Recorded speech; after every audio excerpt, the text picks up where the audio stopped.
आप लोग बड़ी सब्र के साथ लगभग सभी साथियों को सुना। तो मैं भी अनुरोध करता हूं कि मेरी बातों को भी आप लोग बिना झपकी लिए सुनते रहिएगा। मेरी आवाज आ रही क्या लाडिया जी? भीग रहा है पानी, भीग रहा है पानी, हवा भीग न जाए। भीग रहा है पानी, हवा भीग न जाए। भीग गई है धरती, आकाश भीग न जाए। साथियों, ये जो दो लाइनें थी, जितनी हमारे दिल को ये करती है, चोट पहुंचाती है, उसी तरह से हम आज के विषय लगाए गए हैं। कृपया इनके शब्दों की तरफ जाइएगा। मैं आप लोगों को समस्या से समाधान की ओर ले जाऊंगा।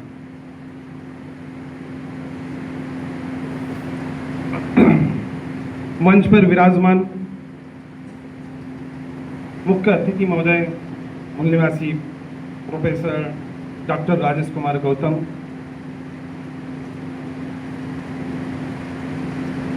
रामकृष्ण लडिया जी, कन्हैयालाल ताम्रकार जी, नर्मदा प्रसाद वाल्मीकि जी और प्रस्तावक पीसी कोरी साहब एवं सदन में उपस्थित मेरे प्रिय मूल निवासी साथियों,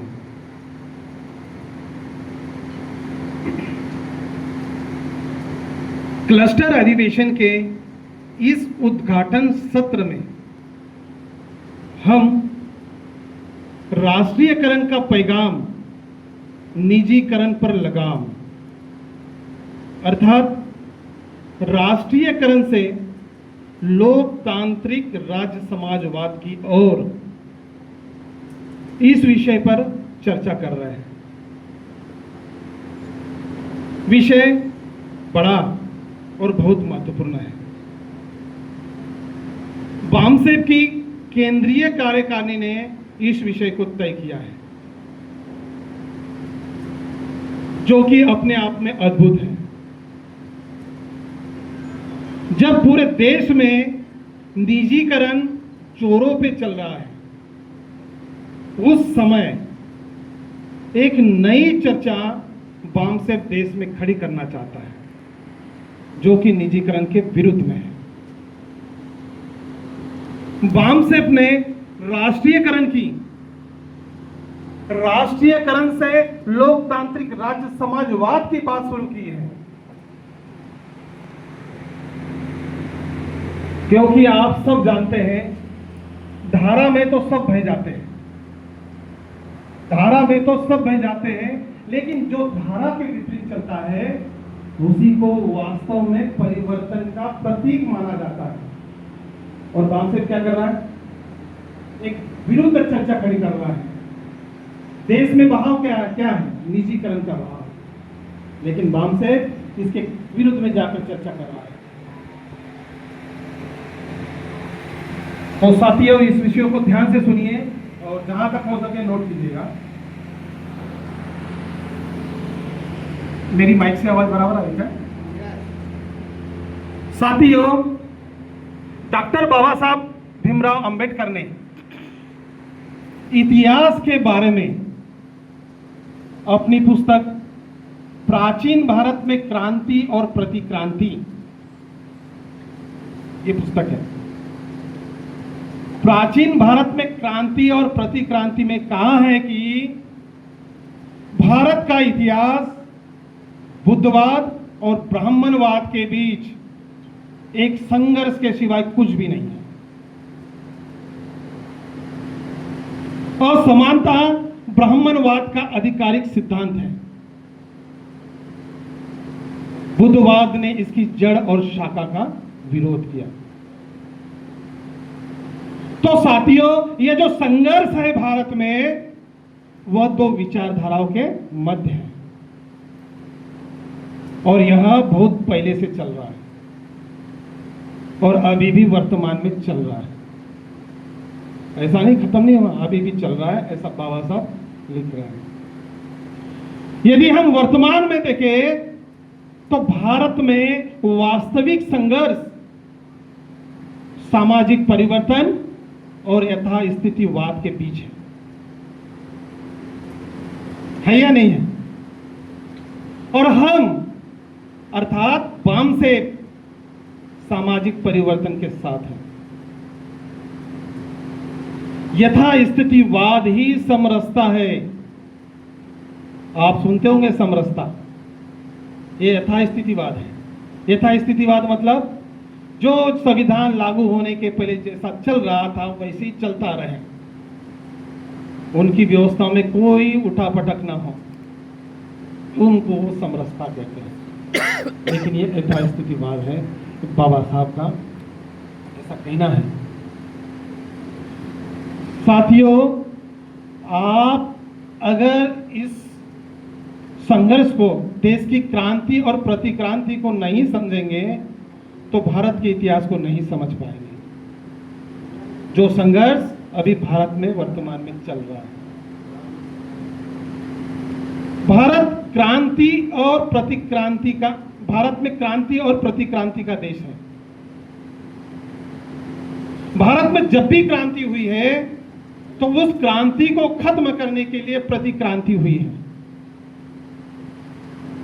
क्रांति मूल निवासी बहुजन समाज के हित में मूल निवासी नायकों ने की, तो प्रतिक्रांति हमारे विरोध में हमारे विरोधियों ने षड्यंत्रपूर्वक की। साथियों, राष्ट्रीयकरण और निजीकरण यह दो भिन्न आर्थिक नीतियां हैं। आर्थिक नीति है। राष्ट्रीयकरण मूल निवासी बहुजन समाज के हित में क्रांति है,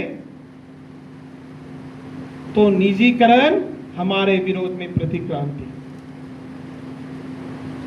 साथियों, इस विषय को और अच्छे से समझने के लिए थोड़ा मैं आप लोगों को पीछे ले जाऊंगा। सन 1990 में मंडल आयोग लागू हुआ, जानते होंगे आप लोग। और इसका लागू होना ही पिछड़े वर्ग के हित में एक क्रांति थी। इससे पिछड़ा वर्ग में राजनीतिक चेतना आई, लेकिन इसकी प्रतिक्रांति भी हुई। प्रतिक्रांति जो हुई वो शक्तियां अपने अपने तरीके से मंडल को खत्म करने में लगी। उस प्रतिक्रांति की चर्चा करना यहां बहुत जरूरी है, तभी आप राष्ट्रीयकरण और निजीकरण समझ पाएंगे। साथियों, आप जानते हैं कि 7 अगस्त 1990 को तत्कालीन राष्ट्रीय मोर्चा की सरकार ने मंडल कमीशन की सिफारिशों को लागू करने का ऐलान किया। जानते हैं आप? जानते हैं। इसके तुरंत बाद आरएसएस के इशारों पर बीजेपी की तरफ से लाल कृष्ण आडवाणी ने मंडल को खत्म करने के लिए सोमनाथ से अयोध्या तक रथ यात्रा निकालने की घोषणा की और 25 सितंबर 1990 को रथ यात्रा प्रारंभ कर दी। अगस्त में घोषणा हुई तो क्रांति हुई पिछड़ा वर्ग के हित में, लेकिन उस क्रांति को खत्म करने के लिए प्रतिक्रांति जो हो रही है उसको चर्चा कर रहा हूं। तो क्या हुई उस क्रांति को खत्म करने के लिए? कमंडल क्या रथ यात्रा निकालने की घोषणा की और वो शुरू भी होगी 25 सितंबर को। चूंकि आप जानते हैं कि मंडल से ओबीसी को उसका अधिकार मिलने वाला था, लेकिन मंडल विरोधियों ने ओबीसी को कहा कि तुम्हारे अधिकार से पहले तुम्हारा धर्म खतरे में है, इसलिए अभी अपने अधिकार की बात मत करो और अपने धर्म को बचाने का आंदोलन चलाओ। एक कहा। और आप जानते हैं कि जो कमंडल की यात्रा निकाली गई उसमें जो सारथी थे कौन थे? वर्तमान प्रधानमंत्री महोदय उसके सारथी थे। तो इस प्रकार आरएसएस बीजेपी ने कमंडल आंदोलन से मंडल को खत्म करने का पहला प्रयास किया। ऐसी क्रांति और प्रतिक्रांति होती है।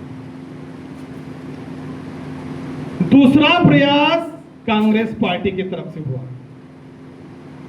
हम बोलते हैं ना कि इसको भगाना है तो उसको लाना है, तो जब तक हम इतिहास को नहीं समझेंगे तो ऐसे ही बोलेंगे। दूसरा प्रयास कांग्रेस पार्टी की तरफ से हुआ। मंडल और कमंडल आंदोलन के तुरंत बाद 1991 में कांग्रेस पार्टी की सरकार आई। मैं सही बोल रहा हूं? जानते होंगे आप लोग इतिहास। 1991 में सरकार आई।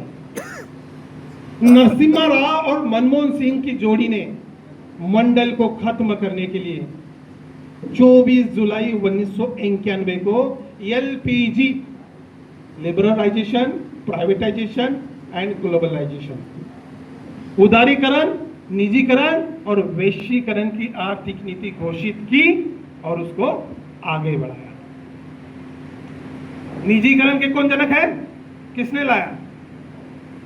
बोलते जाइए तो भाई मुझे भी इंटरेस्ट आएगा, मैं आगे फिर बताऊंगा कुछ। नरसिम्हा राव कांग्रेस पार्टी इसकी जनक है। 24 जुलाई 1991 में ये निजीकरण से प्राइवेट सेक्टर, पब्लिक सेक्टर धीरे धीरे प्राइवेट में चले जाएंगे, तो मंडल के माध्यम से जो ओबीसी को आरक्षण मिला था वो अपने आप खत्म हो जाएगा। तो इस प्रकार मंडल के लागू होने के बाद भी ओबीसी को उसमें उसका फायदा नहीं मिला, पब्लिक सेक्टर में उसको फायदा मिला ही नहीं। अब तीसरी चाल सुनिए। तीसरी चाल चली गई न्यायपालिका में न्यायाधीशों की नियुक्ति की। देखिए प्रतिक्रांति कैसे हुई। मंडल आयोग होने से पिछड़ा वर्ग को बहुत बड़ा फायदा होने वाला था, लेकिन ये सब ना मिले, तो इसलिए देखिए प्रतिक्रांति कैसे हो रही है। पहला प्रयास उसने किया, दूसरा प्रयास कांग्रेस ने किया और तीसरा प्रयास देखिए। तीसरी चाल चली गई न्यायपालिका में न्यायाधीशों की नियुक्ति की। 1992 तक न्यायपालिका में न्यायाधीशों की नियुक्ति कार्यपालिका के हाथों में होती थी। यहां एडवोकेट लोग हैं ना,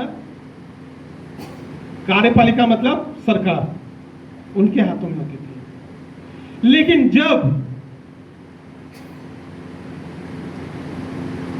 बैकवर्ड क्लास के लोगों में राजनीतिक चेतना आ रही थी और इनके सांसदों की संख्या दिन पर दिन बढ़ती जा रही थी, तब तीसरा जो केंद्र है वो न्यायपालिका सक्रिय हो गया।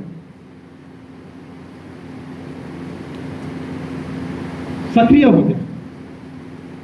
हाई कोर्ट और सुप्रीम कोर्ट के न्यायाधीशों की नियुक्ति करने का प्रावधान संविधान के अनुच्छेद 217 क्लॉज 1, 124 क्लॉज 2 और 312 क्लॉज 1 के तहत किया गया है। इन अनुच्छेदों के अनुसार हाई कोर्ट और सुप्रीम कोर्ट के प्रत्येक न्यायाधीश राष्ट्रपति द्वारा, हाई कोर्ट और सुप्रीम कोर्ट के उन न्यायाधीशों जिससे कि राष्ट्रपति परामर्श लेना आवश्यक समझे से परामर्श करने के बाद नियुक्ति होना चाहिए। क्या बोलता है संविधान? इस संविधान में मैंने जो आर्टिकल्स बताया उसमें लिखा हुआ है। कौन करेगा न्यायाधीशों की नियुक्ति? राष्ट्रपति करेगा। किनकी सलाह परामर्श से? हाई कोर्ट और सुप्रीम कोर्ट के न्यायाधीशों की। भारत के राष्ट्रपति मंत्रिपरिषद की सलाह से निर्देशित और बाध्य होते हैं, ये आप जानते हैं। जब बैकवर्ड क्लास के सांसदों की संख्या दिन पर दिन बढ़ती जा रही थी, तो निश्चित रूप से क्या होता है, ये सरकार में जाते हैं और सरकार में जाकर क्या करते हैं? एससी एसटी ओबीसी के क्या करते हैं? न्यायाधीशों की नियुक्ति करते हैं। तो निश्चित रूप से बैकवर्ड क्लास के लोगों को न्यायाधीशों की नियुक्ति करने में क्या मिल सकती थी? भागीदारी मिल सकती थी। लेकिन 1993 में न्यायपालिका ने न्यायाधीशों की नियुक्ति को अपने हाथ में ले लिया। देखिए कितना बड़ा षड्यंत्र। न्यायपालिका ने न्यायाधीशों की नियुक्ति को कॉलेजियम के माध्यम से अपने हाथ में ले लिया और जज की नियुक्ति जज करने लग गए। ऐसा दुनिया में कहीं नहीं होता। वकील साहब सही है, कॉलेजियम प्रणाली ये देश में है। इस नियुक्ति में आज तक SC, ST, OBC अर्थात इस देश के मूल निवासियों को इन्होंने समुचित प्रतिनिधित्व नहीं दिया है। तो साथियों, इस प्रकार से इन तीनों ने मिलकर मंडल के विरुद्ध प्रतिक्रांति को अंजाम दिया। तो मैं ये आपको समझा रहा था ये क्रांति और प्रतिक्रांति कैसे होती है। तो साथियों, हमारा विषय आर्थिक नीति वाला है, तो मैं आर्थिक नीति की बात करता हूं। ये तो क्रांति और प्रतिक्रांति की हुई, मैं आर्थिक नीतियों की बात करता हूं। सबसे पहले हमें यह समझना होगा कि आर्थिक नीति क्या होती है। आर्थिक नीति मतलब सरकार द्वारा लिए जाने वाले वो फैसले या निर्णय होते हैं जिनसे यह तय होता है कि देश का पैसा कहां खर्च होगा। उद्योग और सरकारी संस्थाएं सरकार चलाएगी या उनका निजीकरण होगा। शिक्षा और स्वास्थ्य सरकारी होंगे या निजी होंगे।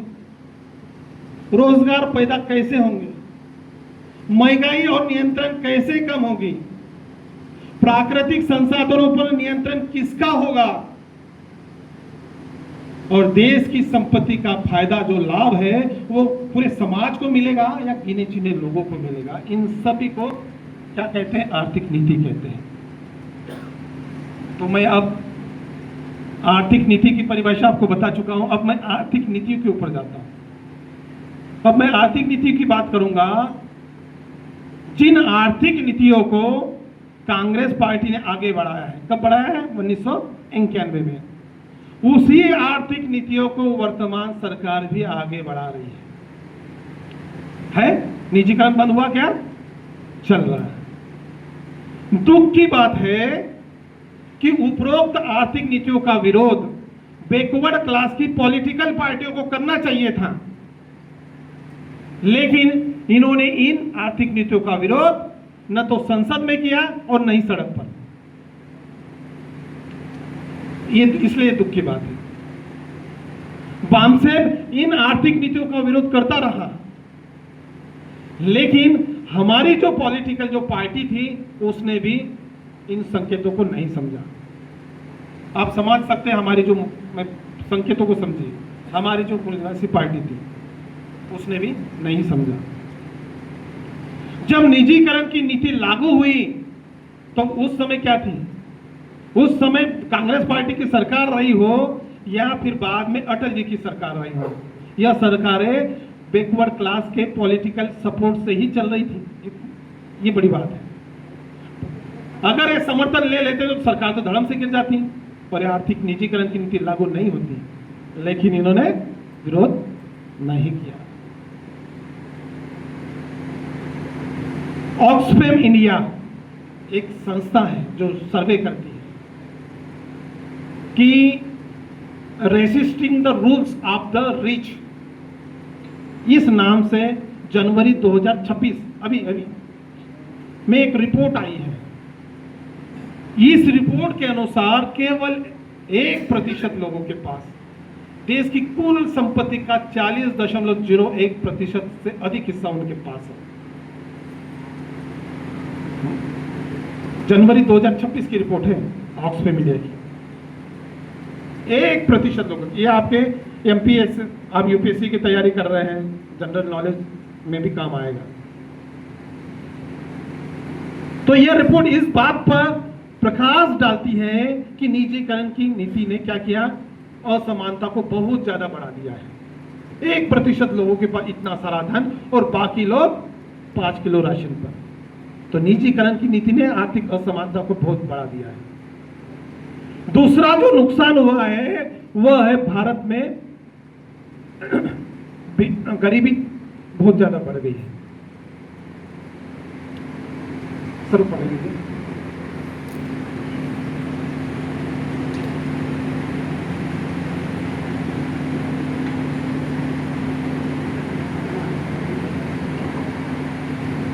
साथियों, निजीकरण से दूसरा जो नुकसान हुआ है वो क्या है? भारत में बेरोजगारी बहुत ज्यादा बढ़ गई है। कैसे? इंटरनेशनल लेबर ऑर्गेनाइजेशन यानी अंतरराष्ट्रीय श्रम संगठन की रिपोर्ट 2024 के अनुसार भारत में 100 में 83 युवा है। 100 बेरोजगारों में 83 क्या है? युवा है। इतनी बड़ी निजीकरण से दुष्प्रभाव बढ़ रहा है। यह जो निजीकरण की नीति लागू हुई है उससे क्या हुआ है कि देश में गरीबों की संख्या बढ़ गई है। और किसी भी प्राइवेट कंपनी का उद्देश्य जो होता है वो रोजगार देना कभी भी नहीं होता है। होता है क्या?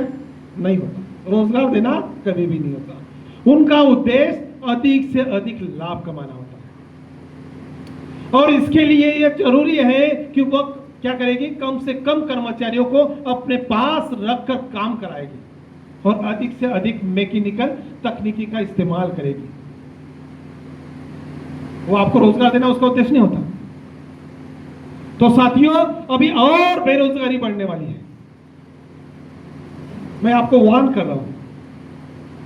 क्यों? क्योंकि अभी AI का दौर शुरू हो गया है। AI जानते हैं क्या आप? क्या होता है AI? नहीं, उसकी परिभाषा क्या हो? उसको अगर एक आम आदमी को बताने जाएंगे तो कैसे हो? क्या होगा?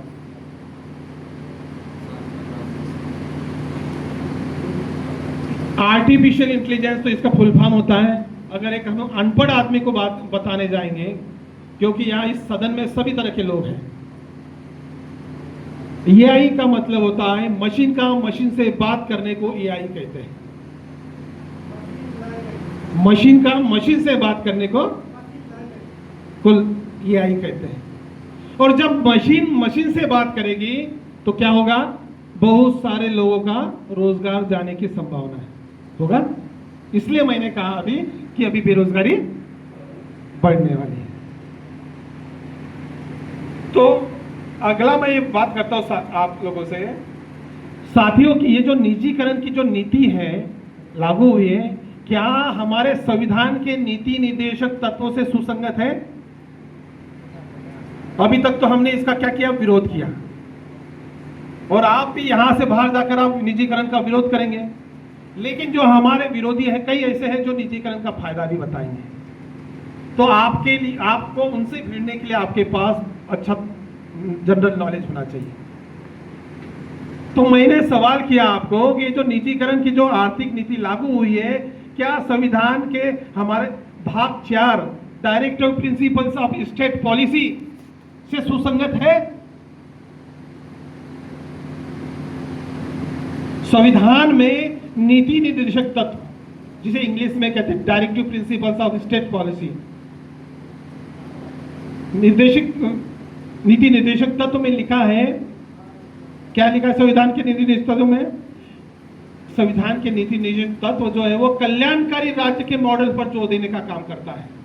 कल्याण, हर एक जनता का कल्याण हो। संविधान निर्माताओं ने यह उम्मीद की थी कि सत्ता में आने वाली केंद्र और विभिन्न राज्यों की राज्य सरकारें संविधान के नीति निर्देशक तत्वों से प्रेरणा लेकर इससे सुसंगत नीतियां, सामाजिक और आर्थिक नीतियां बनाएगी। लेकिन आजादी के बाद सत्ता में आने वाली केंद्र और विभिन्न राज्यों की राज्य सरकारें संविधान के नीति निर्देशक तत्वों से प्रेरणा न लेकर इसके विपरीत नीतियां बना रही है। निजीकरण की ये जो नीति है वो पूरी तरह से संविधान के नीति निर्देशक तत्वों से खिलाफ है। कैसे है? तो आपको इसके आगे बताना पड़ेगा। संविधान का आर्टिकल 38 क्या कहता है? राज्य। संविधान में राज्य शब्द का इस्तेमाल हुआ है। राज्य का मतलब ये ना समझ जाइएगा कि स्टेट गवर्नमेंट। राज्य का मतलब होता है स्टेट एंड केंद्र और राज्य सरकार। संविधान का आर्टिकल 38 कहता है केंद्र और विभिन्न राज्यों की राज्य सरकारें आय की असमानताओं को कम करने का प्रयास करेगा। न केवल व्यक्तियों के बीच बल्कि विभिन्न क्षेत्रों में रहने वाले और विभिन्न व्यवसायों में लगे हुए लोगों के समूह के बीच भी प्रतिष्ठा, सुविधाओं और अवसरों को कम करने का प्रयास करेगा। यह कहा है। आर्टिकल 39 क्या कहता है? आर्टिकल 39 क्या कहता है? केंद्र और विभिन्न राज्यों की राज्य सरकारें ऐसा कानून बनाएगी जिससे देश की संपत्ति एक व्यक्ति के पास इकट्ठा न होकर सबके पास बराबर बराबर रहेगी। 39 ये कहता है। और मैंने अभी बताया ऑक्सफैम इंडिया की रिपोर्ट क्या बोल रही है? 1% लोगों के पास पूरी संपत्ति इकट्ठा हो। तो अब आप बता सकते हैं कि खिलाफ में है कि उसका समर्थन में है ना? तो साथियों, इससे स्पष्ट होता है कि जो वर्तमान निजीकरण की आर्थिक नीति है संविधान के नीति निर्देशक तत्वों के खिलाफ में है। नीति निर्देशक तत्वों में लिखा है कि सरकार ऐसा कानून बनाएगी, ऐसी आर्थिक नीतियां बनाएगी जो असमानताओं को कम करे, जो असमानताओं को कभी कम करे। अभी मैंने थोड़ी देर पहले आंकड़े देकर आपको बताया ना मैंने कि निजीकरण की आर्थिक नीति असमानता को बहुत ज्यादा बढ़ा रही है। निजीकरण की आर्थिक नीति असमानता को बढ़ा रही है, बताया आपको मैंने। इससे क्या हो रहा है कि धन का जो केंद्रीकरण है, केंद्रीकरण मतलब इकट्ठा, केंद्रीकरण कुछ ही लोगों के पास में हो रहा है, जबकि संविधान के नीति निर्देशक तत्व में लिखा है कि धन का केंद्रीकरण नहीं होना चाहिए। तो साथियों, इससे सिद्ध होता है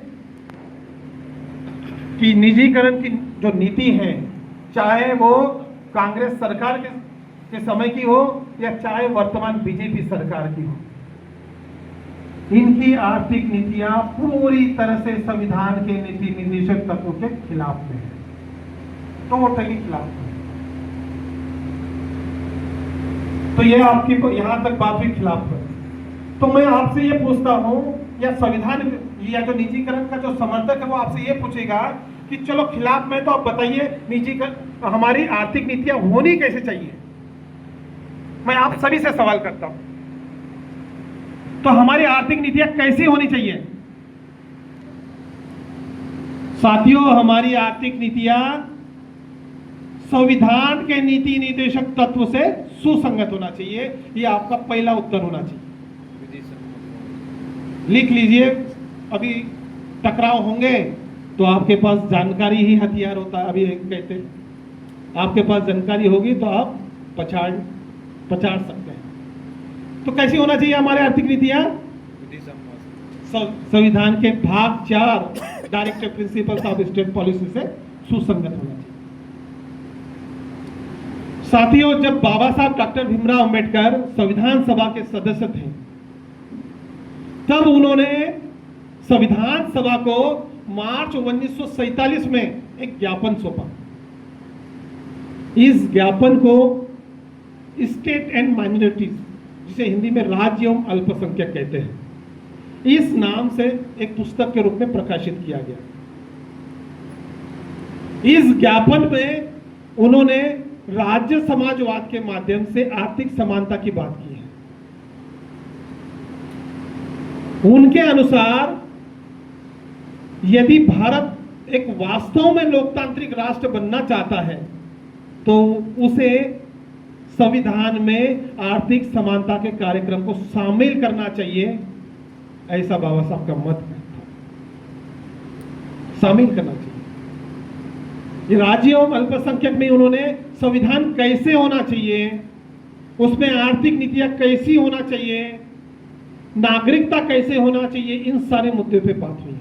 तो इसलिए इस पुस्तक को पढ़िए। नागरिकता पे मुद्दा आया था ना, इस सारे मुद्दों को पढ़िए। तो अभी मैं आर्थिक नीतियों के ऊपर फोकस करूंगा। तो हमारा दूसरा जो उत्तर होना चाहिए कि हमारी आर्थिक नीतियां कैसी होनी चाहिए, तो दूसरा हमारा उत्तर यह होना चाहिए कि हमारी आर्थिक नीतियां राज्य एवं अल्पसंख्यक पुस्तक में लिखे हुए सुझाव के अनुसार होना चाहिए। दूसरा उत्तर आपके पास यह होना चाहिए। राज्य एवं अल्पसंख्यक पुस्तक में बाबा साहब ने सुझाव दिया है कि हमारी आर्थिक नीतियां कैसी होना चाहिए, तो उसके अनुरूप हमारी आर्थिक नीतियां होनी चाहिए। और मैं आपको और डिटेल में जाता हूं। राज्य एवं अल्पसंख्यक पुस्तक में जो आर्थिक नीतियों के बारे में जो बाबा साहब ने जो सुझाव दिए हैं, हमारी आर्थिक नीतियों के बारे में जो सुझाव दिए हैं, वो मैं आप लोगों के सामने रखूंगा। केवल सुनने से काम नहीं, आप उसको दिमाग में डालिए। पहला क्या सुझाव दिया? सभी उद्योगों को प्रमुख और गैर प्रमुख उद्योग के रूप में चिन्हित किया जाना चाहिए, ऐसा बाबा साहब कहते हैं। पहला सुझाव, इसको आप वर्तमान से टेली करते जाइए। मैं और सुझाव बताता हूं। दूसरा, प्रमुख उद्योगों का स्वामित्व और संचालन दोनों राज्य के पास होना चाहिए। राज्य मतलब केंद्र और विभिन्न राज्यों की राज्य सरकारें। ये दूसरा सुझाव दिया है। प्रमुख उद्योग का कौन कौन से प्रमुख उद्योग है? कोल हो गया, सीमेंट हो गया, जानते हैं ना, क्रूड ऑयल हो गया, इलेक्ट्रिसिटी हो गई, जानते होंगे आप। जैसे अभी मान लीजिए क्या उद्योग है जो इन उद्योगों का स्वामित्व और संचालन दोनों क्या राज्य के पास में है क्या? क्रूड ऑयल हो गया, रिफाइनरी प्रोडक्ट्स हो गया, इलेक्ट्रिसिटी हो गई, स्टील हो गया, क्या इनका स्वामित्व सरकार कर रही है? सब प्राइवेट में जा रहा है। लेकिन बाबा साहब ने क्या सुझाव दिया? बाबा साहब कहते हैं कि दोनों जो है इसका स्वामित्व और संचालन दोनों इसके पास होना चाहिए, गवर्नमेंट के पास होना चाहिए। तीसरा सुझाव, गैर प्रमुख उद्योग और बुनियादी उद्योगों का संचालन और स्वामित्व राज्य एवं राज्य द्वारा स्थापित निगमों के माध्यम से होना चाहिए। ये बाबा साहब ने सुझाव दिया है। तो यह इसको नोट करते रहिए। और अगला सुझाव क्या दिया बाबा साहब ने? बीमा क्षेत्र में राज्य का एकाधिकार होना चाहिए। मतलब राज्य में प्राइवेटाइजेशन नहीं, बीमा में प्राइवेटाइजेशन नहीं होना चाहिए। अभी बीमा कंपनियां पूरी तरह से निजीकरण में जा रही ना। अगला क्या है? अगला है कृषि के बारे में कहा है। कृषि के बारे में कई किसान भी, कृषि को एक राज्य उद्योग का दर्जा दिया जाना चाहिए, ऐसा बाबा साहब ने सुझाव दिया है। कृषि को कृषि उद्योग के रूप में घोषित किया जाना चाहिए। तो उससे क्या होगा? कृषि अगर कृषि उद्योग के रूप में घोषित होता है तो इसका जो उत्पादन निकलेगा कृषि से, तो उसका शुल्क जो है, उसका रेट कौन डिसाइड करेगा? किसान। जैसे कंपनियों के रेट कौन डिसाइड करते? कंपनियां करती है। जैसे पार्ले जी ने पार्ले बिस्किट निकाली तो कौन रेट डिसाइड करते? अगर एक कृषि उद्योग के रूप में दर्जा दे देते हैं तो किसानों का भला होगा। तो इस तरह से सभी तरह से बाबा साहब ने इन पे फोकस किया है। तो साथियों, आप लोग चाहें तो हमारी आर्थिक नीतियां कैसी होनी चाहिए, इसके लिए राज्य एवं अल्पसंख्यक पुस्तक को एक बार जरूर पढ़ें, ताकि आप लोगों को समझ में आ जाएगा कि बाबा साहब कैसी आर्थिक नीतियां बनाना चाहते थे। अगर आर्थिक नीतियां नहीं बदली गई तो देश में धीरे धीरे उद्योगपतियों की सरकार हो जाएगी। देश फिर वही देश चलाएगी और फिर आपके वोट का और आपके मौलिक अधिकारों का धीरे धीरे कोई मूल्य नहीं रह जाएगा। जैसा उद्योगपति चाहेंगे वैसे सरकार नीतियां बनाएगी।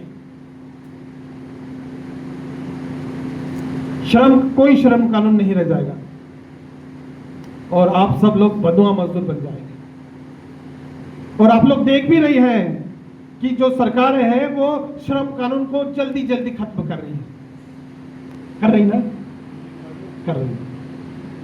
Manusmriti sorry collegium system, creamy layer, lateral entry, आर्थिक आधार पर आरक्षण, ठेकेदारी और निजीकरण के माध्यम से देश में धीरे धीरे मनुस्मृति लागू हो रही है और भारतीय संविधान को धीरे धीरे कमजोर किया जा रहा है। यह सब बताया नहीं जा रहा है, यह सब धीरे धीरे हो रहा है। आपके शिक्षा, संपत्ति और अस्त्र शस्त्र पर रोक लग रही है और यह ऐसे ही आगे बढ़ती जाएगी तो आगे चलकर भविष्य में आप सबके सामने और भी परेशानियां खड़ी होगी और आप सब लोग आंदोलन करने के लायक नहीं रहेंगे। तो साथियों, ये जो बातें मैंने आपको बताई, यही हमारी समस्या है। ये जो सारी बातें मैंने आपको बताई, ये हमारी समस्या है। तो अब इन समस्या का समाधान क्या है? समाधान जरूरी है। हम यही इसीलिए आते हैं ना, समस्या सुनने नहीं आते हैं, हम समाधान पे बात करने आते हैं। अभी डॉक्टर साहब ने कहा था कि वामसेप के अधिवेशनों में समाधान की बात होनी चाहिए, इसलिए मैं उसको आगे बढ़ रहा हूं, तो मैं अदरवाइज इस लेक्चर को यही ब्रेक कर देता। तो साथ इन समस्याओं से निकले कैसे हम लोग? साथियों, इन समस्याओं का समाधान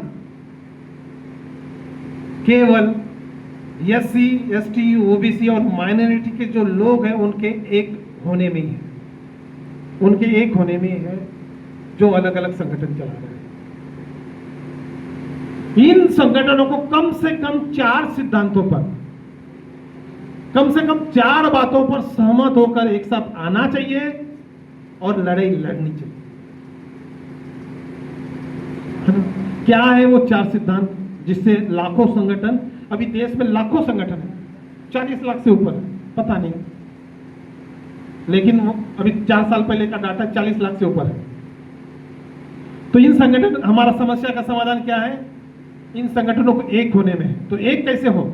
कम से कम 4 सिद्धांतों पर अगर ये एक होते हैं तो हम इन समस्याओं से समाधान पा सकते हैं।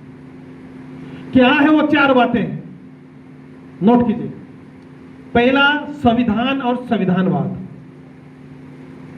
दूसरा, फूले अंबेडकरी विचारधारा। तीसरा सिद्धांत है मूल निवासी पहचान और चौथा सिद्धांत है लोकतांत्रिक प्रणाली। ये 4 बातें हैं। अगर हम इन बातों पर सहमत होते हैं तो हम इस लड़ाई को आगे ले जा सकते हैं। तो पहला सिद्धांत आता हूं मैं। इन सिद्धांतों के ऊपर थोड़ा मैं इसके ऊपर डिस्कस करूंगा। पहला सिद्धांत है संविधान और संविधान। आज एससी, एसटी, ओबीसी और माइनॉरिटी यह मानकर चल रहे हैं कि उनकी स्थिति में जो सुधार आया है वो संविधान लागू होने से आया है। मानकर चल रहे हैं। देश में मान सम्मान और नागरिक का दर्जा मिला है उन्हें, संविधान लागू होने से उनको यह सब मिला है। इसलिए संविधान को मानकर देश में जितने भी संगठन हैं उन सबको एक आ जाना चाहिए, संविधान को मानकर। जैसे अभी PS4 का कार्यक्रम है, हम संविधान का कार्यक्रम लगाए, इसमें कई तरह के संगठन के लोग हैं। तो ये इस तरह का एक कार्यक्रम जो होता है वो कई संगठनों को एक करने का कार्यक्रम होता है। हमारा दूसरा विषय भी यही है, मूल निवासी बहुजन संगठनों की एकता के बुनियादी सिद्धांत और कार्यक्रम। क्या कार्यक्रम होना चाहिए जो संगठनों को एक करने के लिए? तो कार्यक्रम हमारा संविधान के कार्यक्रम हो सकता है। दूसरा सिद्धांत है फूले अंबेडकरी विचारधारा। आज देश में कई तरह की विचारधारा है। कांग्रेस की विचारधारा क्या है? उदार हिंदुत्व की है। तो बीजेपी की विचारधारा क्या है? कट्टर हिंदुत्व की है। एक हिंदुओं को इकट्ठा करता है, एक मुस्लिमों को इकट्ठा करता है। इसका डर वो बताता है, उसका डर इसको बताते हैं। देश में एससी, एसटी, ओबीसी की समस्याएं हैं और इन समस्याओं का समाधान सिर्फ और सिर्फ फूले अंबेडकरी विचारधारा के पास है। और इस फूले अंबेडकरी विचारधारा के माध्यम से हमको देश के संगठन, जितने भी संगठन हैं, उनको एक साथ करना चाहिए। तीसरा सिद्धांत यह है कि किस पहचान के आधार पर हम इन संगठनों को एक करें? तीसरा किस पहचान के आधार पर एक करें? तो वो पहचान है मूल निवासी पहचान। दलित पहचान काम नहीं करेगी। अभी यहां दलित शब्द का बहुत इस्तेमाल हो रहा था। दलित पहचान काम नहीं करेगी, क्योंकि अगर आपने दलित कह दिया तो इससे क्या होगा? एससी और ओबीसी एक नहीं हो पाएंगे। होंगे? कोई यादव दलित बनना चाहता है क्या? नहीं बनना चाहता है ना? तो फिर हम एक करना चाहते हैं, क्योंकि वो ओबीसी यादव मूल निवासी है और उसको एक करना है, तो दलित के आधार पर तो एक कर सकते हैं क्या? दलित पहचान अगर जैसे बोलेंगे तो ये अलग थलग हो जाएंगे। मूल निवासी पहचान राष्ट्रपिता ज्योतिबा फुले की दी हुई पहचान है। बाम से नहीं निकाली, ये हमारे राष्ट्रपिता ज्योतिबा फुले हैं, उनने निकाली है। और यह पहचान एससी एसटी ओबीसी को एक साथ जोड़ देती है। चौथा सिद्धांत है हमारा लोकतांत्रिक प्रणाली। अभी हमने कहा कि एससी एसटी ओबीसी और माइनॉरिटी को एक साथ जोड़ना चाहिए। तो इनको जोड़ने के लिए कैसे जोड़ेंगे हम इनको? जोड़ना चाहिए तो कैसे जोड़ेंगे? जोड़ने के लिए एक लोकतांत्रिक प्रणाली है। किसी एक व्यक्ति के इर्द गिर्द हम नहीं जुड़ सकते। एक आदमी के ऊपर नहीं, एक आदमी अगर कोई नेता है उसको देखकर नहीं जुड़ सकते। समझ रहे होंगे आप? एक व्यक्ति के इर्द गिर्द ज्यादा देर तक हम लोग रह नहीं सकते। तो जुड़ने के लिए हमारे पास में लोकतांत्रिक प्रणाली है। लोकतांत्रिक प्रणाली के तहत हमको लोगों को एक साथ जोड़ना चाहिए। जैसे जनरली आप देखते होंगे कि ये संगठनों में एक ही आदमी सदियों तक वही बना रहता है, हटने का नाम नहीं लेता। चाहे वो कर्मचारी संगठन, अगर कोई कर्मचारी संगठन है तो वो कर्मचारी नहीं भी है, फिर भी वो राष्ट्रीय अध्यक्ष बना बैठा है। कब से बना बैठा है? सदियों से, 20 साल। अरे भाई, कर्मचारियों का संगठन है, दूसरों को मौका दो। तुम तो कर्मचारी रहे नहीं, 72 साल की उम्र हो गई, फिर भी वही राष्ट्रीय अध्यक्ष। दूसरा, अभी हमारे क्षेत्रों में आए क्षेत्रीय संगठन, वो भी ऐसी है। वो भी देखा से कि मैं अपने आप को अलग ही नहीं करना चाहते हैं उस पद, अध्यक्ष पद से। तो ये है, अगर लोकतांत्रिक, इससे नुकसान है, इससे नुकसान है ना। अगर हम जिस व्यवस्था परिवर्तन की बात कर रहे हैं और जिसके खिलाफ में काम कर रहे हैं, वो तो हमको टारगेट करेगा ना। अगर आप सदियों से आप बने रहते तो हमारी कमजोरी को ये करेगा, पकड़ेगा कि नहीं पकड़ेगा, और पकड़ने के बाद फिर बस आपके खिलाफ में कार्रवाई हो सकती है। अगर ये लोकतांत्रिक प्रणाली रहेगी, मतलब हर एक व्यक्ति को अवसर मिलेगा, तो हर एक आदमी क्या होगा, हर एक निश्चित समय के बाद वो बदल जाएगा। मैं दुश्मन इसको पहले राष्ट्रीय अध्यक्ष को चिन्हित करेगा, उसकी कमियों को देखेगा, तब तक वो राष्ट्रीय अध्यक्ष बदलेगा। दूसरा का कार्यकाल खत्म हो जाएगा, तीसरा आएगा। तो इससे क्या होगा, हमारा संगठन भी मजबूत होते जाएगा और दुश्मन भी चाहे तो हमारे नेताओं को पकड़ नहीं पाएगा। एक व्यक्ति सदियों तक बने रहने से क्या होता है, हमारा सेकंड लीडरशिप नहीं बनती। अगर उस नेता को अगर आपने 4-6 महीने बंद कर दिया तो संगठन बिखर जाएगा। तो ये लोकतांत्रिक प्रणाली का बहुत ज्यादा महत्व है। तो साथियों, अगर हम इन 4 सिद्धांतों को लेकर आगे बढ़ते हैं और अन्य संगठनों से चर्चा करते हैं, तो निश्चित रूप से हम जो लोग हैं वो बुद्ध की, कबीर की, रविदास की, बिरसा, फुले, शाहू, अंबेडकर की आर्थिक नीतियां लागू कर सकते हैं और अपनी सत्ता कायम कर सकते हैं।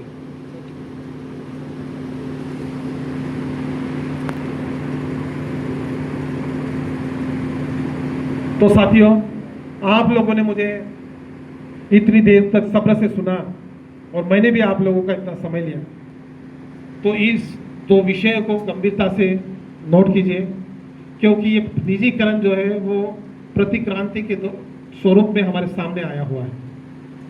तो मैं आशा करता हूँ कि आप लोगों को काफ़ी सारी बातें समझ में आ गई होगी कि कौन हमारा है, कौन पराया है। अब मैं ऐसी अपेक्षा रखता हूँ कि अब आप शायद इस सदन के लोग ऐसा नहीं कहेंगे कि इसको भगाना है तो इसको लाना है और इसको लाना है तो उसको भगाना है, क्योंकि आप लोगों के सामने सारी स्थितियों को मैंने क्लियर कर चुका हूँ। तो मैं लगभग आप लोगों का आधा समय ले चुका हूँ। अभी आप संभाल लीजिए। ठीक, थैंक यू।